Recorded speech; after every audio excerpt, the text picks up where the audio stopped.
After numerous engagements and the rise of increasingly formidable adversaries, the Republic found itself confronting ever more perilous threats.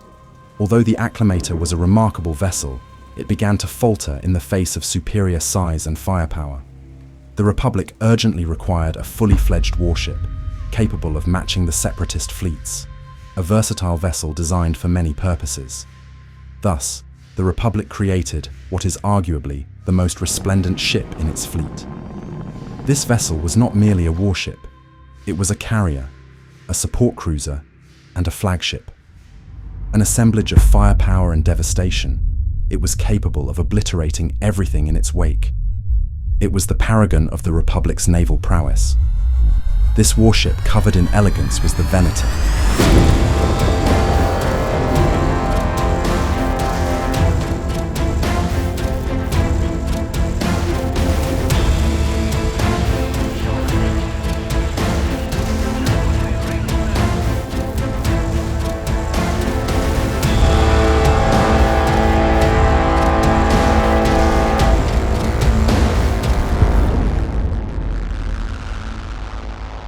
In the face of increasingly formidable adversaries and the ever-growing might of the Separatist fleets, the Galactic Republic found itself in desperate need of a more substantial and versatile warship.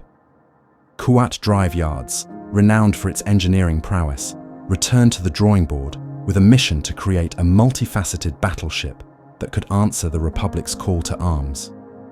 This new design would draw inspiration from vessels of bygone eras, particularly the ships employed by the Mandalorians during the legendary Mandalorian Wars.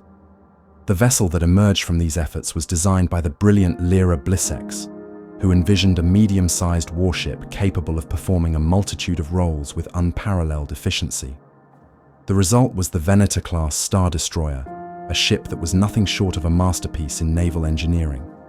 Initially, the Venator was conceived as a standardized platform, but as the Clone Wars progressed, more and more specialized variants began to appear. Each variant was tailored to meet specific operational needs, making the Venator a highly adaptable vessel capable of fulfilling virtually any military role. From heavily armed warships bristling with firepower to carriers capable of deploying hundreds of starfighters and troop transports, the Venator class was a testament to the ingenuity and versatility of Republic engineering. One of the most notable proposals came from Anakin Skywalker, a Jedi Knight known for his unconventional tactics and brilliant strategic mind. Skywalker suggested outfitting the Venator with a massive SPHA laser cannon mounted on the ventral docking station. This formidable weapon could deliver devastating blows to even the largest enemy capital ships, reducing them to debris in a matter of seconds. This innovative modification exemplified the limitless potential of the Venator class. The versatility and specialization of the Venator class were most prominently showcased by the Open Circle fleet, commanded by Jedi Generals Skywalker and Kenobi. This fleet became legendary, demonstrating the Venator's capabilities in various theaters of war, from space engagements to planetary assaults. Measuring over a kilometer in length, specifically 1137 meters, the Venator-class Star Destroyer was a behemoth of the Galactic Republic's fleet. Its vast interior spaces allowed for the transportation of significant numbers of troops, vehicles, and supplies. The most striking feature was its enormous hangar bay, capable of housing and rapidly deploying an extensive complement of starfighters and support craft. The hangar's design facilitated swift launches and recoveries, ensuring that the Venator could maintain a relentless offensive against its enemies. The ship was equipped with a wide array of weapons, including turbolaser batteries, laser cannons, and proton torpedo launchers. These weapons were strategically placed to cover all firing arcs, allowing the Venator to engage multiple targets simultaneously and deliver devastating broadsides. To power such an immense vessel and its arsenal, the Venator was equipped with a suite of massive engines and reactors. These included powerful hyperdrive systems for faster-than-light travel and sublight engines for maneuvering during combat.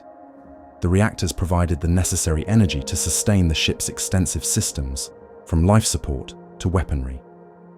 The Venator-class Star Destroyer was a marvel of military engineering, representing the pinnacle of Republic starship design. Its introduction marked a significant turning point in the Clone Wars, providing the Republic with a versatile and powerful tool to combat the relentless droid armies of the Separatists. Join us as we delve deeper into the intricate systems and formidable engines that powered this iconic vessel, exploring the technology that made the Venator a symbol of the Republic's might and ingenuity.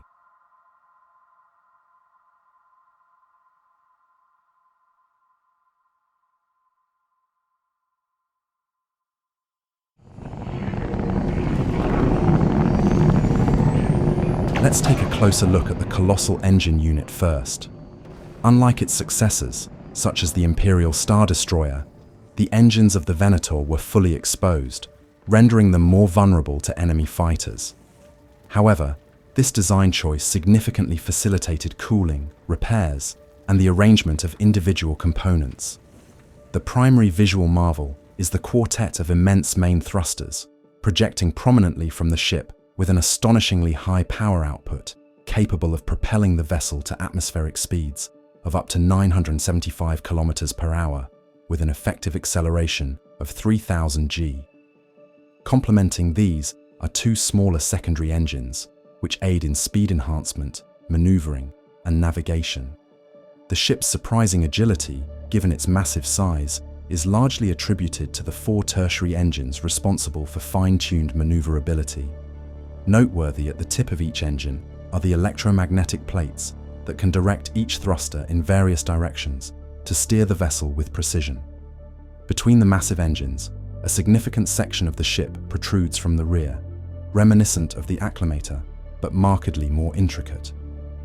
This area, proven effective in the acclimator design, houses the hyperdrive generator, the primary inertial compressor, and immense energy conduits that store vast amounts of energy used for various systems. To generate such energy, the Venator is equipped with a colossal reactor situated directly beneath the bridge and between the two prominent wings at the rear of the vessel. Consuming an incredible 40,000 tons of fuel each second, this reactor could propel the engines to light speed, covering distances of up to 60,000 light-years. Additionally, it powers the turbolasers, cannons, deflector shields, and all other systems essential for the ship's survival. Each wing adjacent to the bridge contains a smaller reactor to directly support local systems and ensure at least half of the ship remains operational even under heavy enemy fire. These smaller reactors are surrounded by energy cells and an intricate network of power lines, integrating the entire ship into a cohesive system.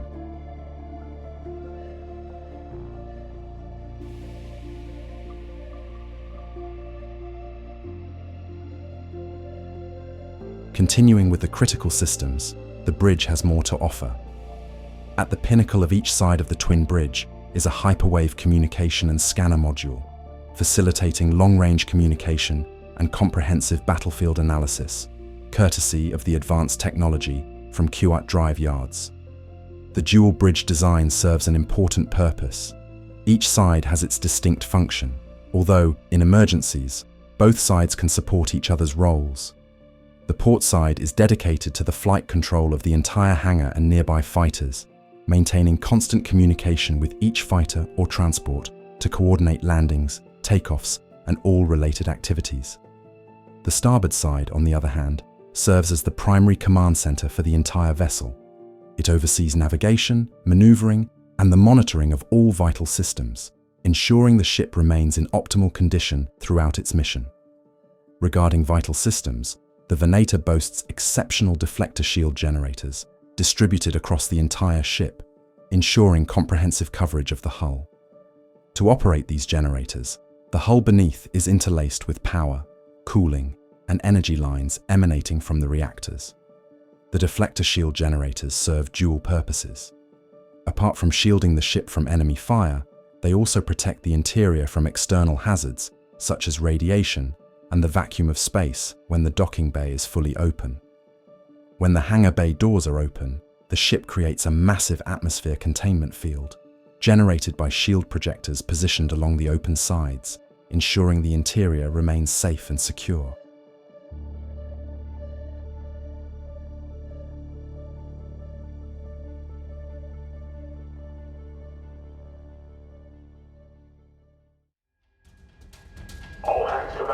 stations. Repeat, all heads to battle stations.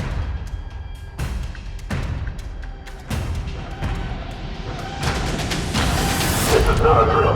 Repeat, this is not a drill.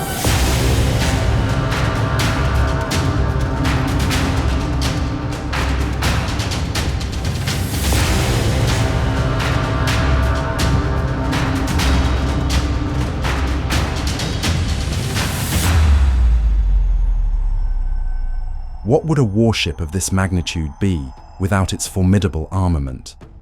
Primarily designed as a carrier and support vessel for starfighters, the Venator-class Star Destroyer nonetheless possessed the capability to dismantle enemy vessels with devastating efficacy. Its arsenal was not merely impressive, but could be augmented with additional weaponry and installations to adapt to various combat scenarios. The most conspicuous elements of its armament are the 8 dual heavy Turbolaser turrets, which will take a more detailed examination due to their complexity and significance.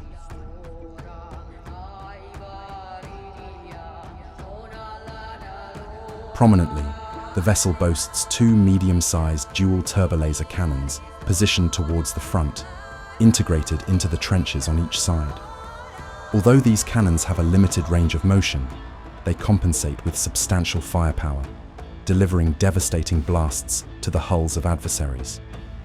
Their rigid positioning allows for concentrated energy output against targets. Supporting this firepower are numerous point defense lasers and batteries scattered across the hull and within the trenches. The exact number of these cannons varies due to the customization of each Venator based on its specific mission profile and operational theater.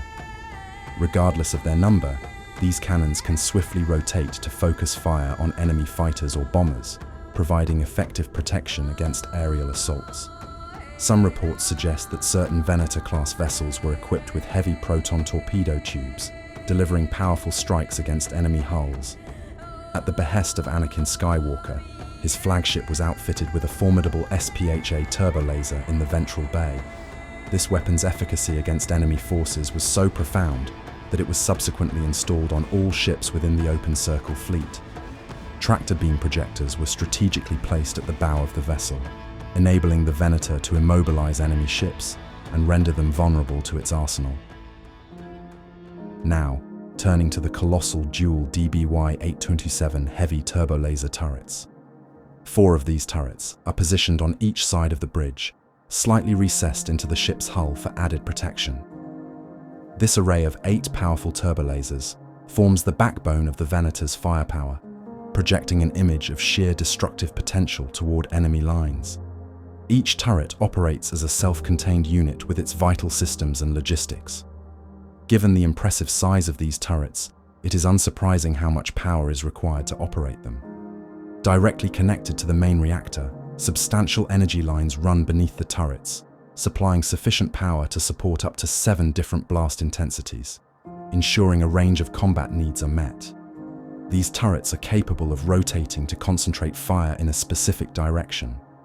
To maneuver these massive structures, they are mounted on a turret rotation base, equipped with its own power lines and supply mechanisms. Each battery also has a dedicated fire command center and a crew responsible for managing these formidable instruments of destruction. The intense heat generated by their blasts, especially during atmospheric operations, is mitigated by large cooling fins atop each cannon, with capacitors at the rear storing energy and feeding the blasts. To maintain the structural integrity of the ship under the immense force of these blasts, local tensor fields are installed along the affected sections, ensuring stability even in the fiercest battles.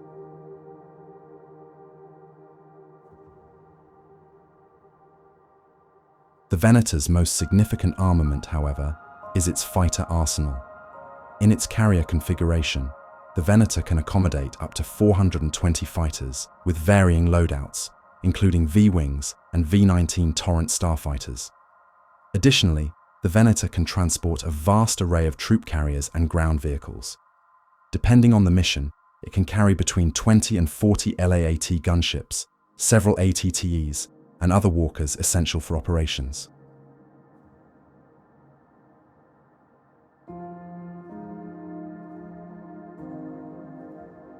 In the event of a planetary landing, troops could be efficiently deployed via a ramp from the side docking hangars.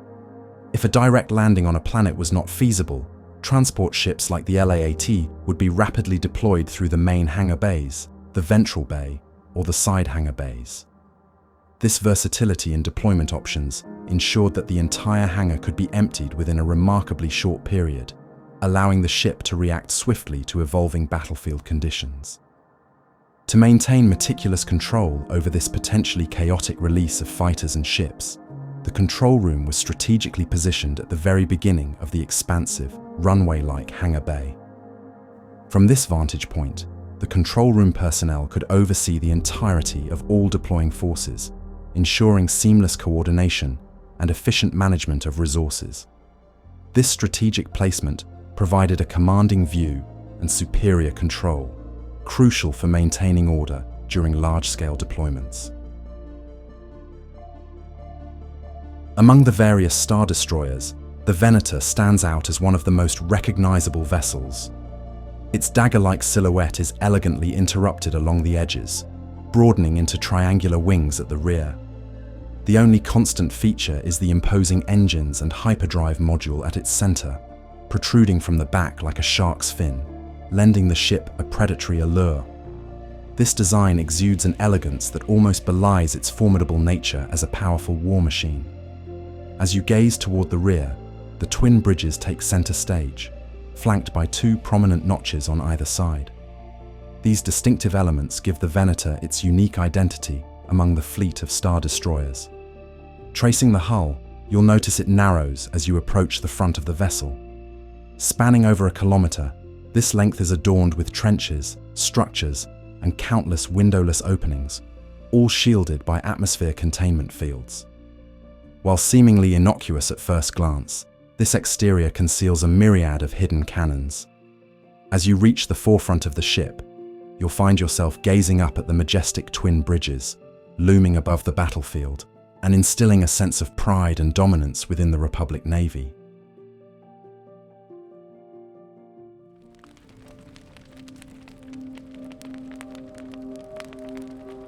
The Clone Wars have long passed, and with them, the days when the sight of a Venator brought relief. There was once a time when the silhouette of a Star Destroyer revived the spirit. A time before the Empire, before the shadow of oppression. When you gazed into the skies and saw that familiar shape, it symbolized a beacon of hope and the promise of freedom. That dagger-like form, with its triangular wings, the colossal engines, and the unceasing swarm of transport ships, each carrying a cargo of hope.